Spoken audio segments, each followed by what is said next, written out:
I think the beginning of the story of natural systems agriculture goes back to the time I was a graduate student at North Carolina State in the genetics department. And my major prof wandered into my lab space one night and just offered this sentence: "We need wilderness as a standard against which to judge our agricultural practices." Then he turned around and walked out. That stayed with me.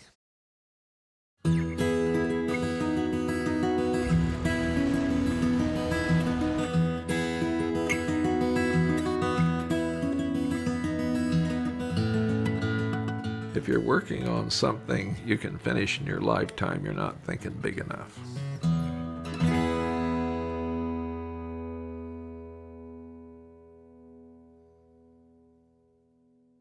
I went down to the county courthouse and said, "I need a permit, I guess." And they said, "Yeah." I said, "Want to build a house?" They said, "Well, do you have a plan?" And I just took the tablet that was on the table there and I drew it in. And it's still on record. Then I didn't build it the way I drew it in.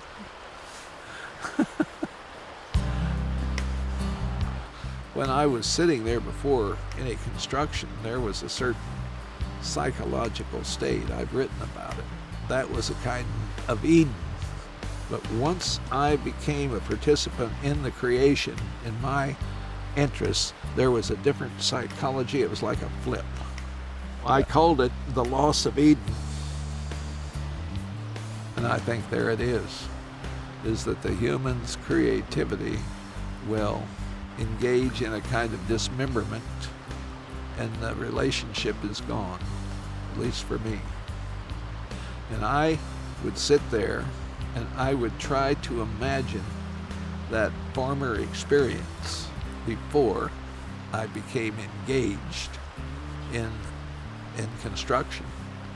And I could not get it back, and I haven't yet to this day.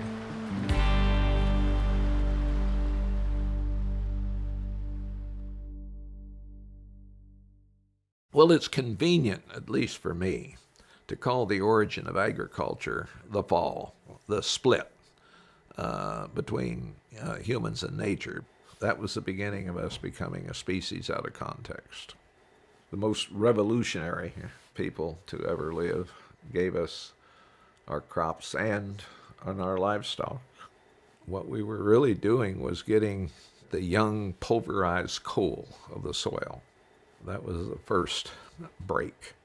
You turn that into grain, and now you have more people. Then comes the ability to smelt ore and get bronze and iron. So this industrial civilization that we have had to be fueled heavily by relatively non-renewable carbon. What do I mean by a species out of context? Well, simply this: gatherers and hunters now fly in big jets. Gatherers and hunters now get on freeways and go 80 miles an hour. Gatherers and hunters now live in highly dense places. They're doing a whole bunch of things that their ancestors, of which they are still very much a part, never did. And that has to put a strain on a neural network. I think we got to think about that because we got so much to overcome in making this great transition. That dirt that's coming down there is not a lie. That's real. And we know that samples have been taken and we have the results of the samples. It helps concentrate the mind about what we're doing to that watershed. It's the erosion of the ecological capital, eroding at a rate that we did not notice because there was always more somewhere where we could go and put the plow in the hoe. And the soil is literally alive. Organisms are in there. There are bacteria, there are fungi, there are invertebrates. And this is one of the problems with disturbance. And if you could slice it down and examine it, do an anatomy on it, it would look very different than one where there's been disturbance. And if you have the relentless disturbance with your annual grains, you're leaving it subject to the forces of wind and rain, and your ecological capital is going to be getting moved around and run toward the sea. Soil genesis is geologic in time. It takes time to make soil. That's what makes soil as much of a non-renewable resource as oil. And we see we're losing our ecological capital and we're poisoning our soils. So what was here before?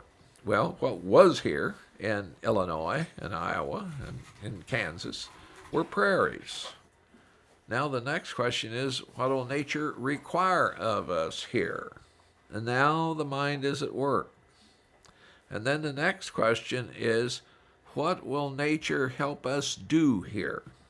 Those are questions that Wendell Berry posed a long time ago, and which were the kind of questions that have been with us from the beginning of developing perennial grain polyculture. We're out on some Kansas prairie.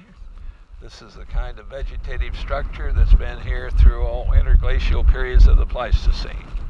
And this is our standard, including the grazing animal. The grasslands evolved to invite fire. And so these prairies were managed with fire and grazing. We want to mimic the structure in order to be granted the function. That's our idea of nature as measure. That's another way of saying consulting the genius of the place. So I had tenure, I had full professor, I was pretty good shape. I was on a leave of absence 1 year, and I started building. Then I got a second year leave of absence. They told me you either got to come back or quit. I said, well, boy, we better go back. I was thinking of what are we doing out here, There was a kind of a great spirit, though, but there was anxiety.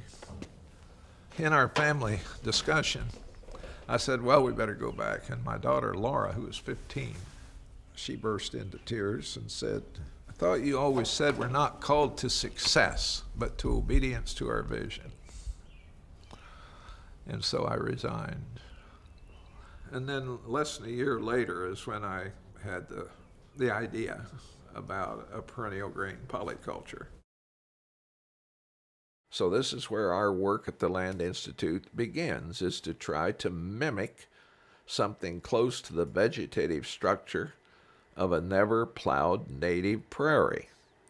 And what we find in a never-plowed native prairie is no soil erosion, no fossil fuel dependency, no chemical contamination, and with species diversity, you have chemical diversity, which means it takes a tremendous enzyme system on the part of an insect or a pathogen to give you the epidemic. This is the tree of knowledge.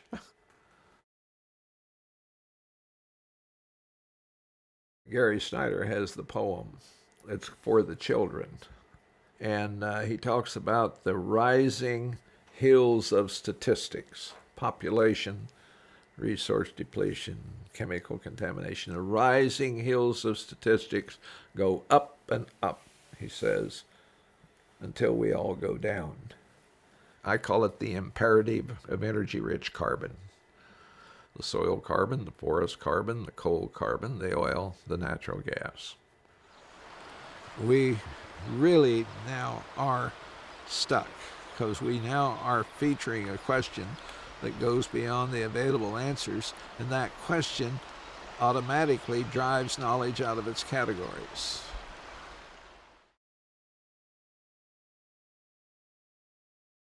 This is the biggest challenge Homo sapien has ever faced.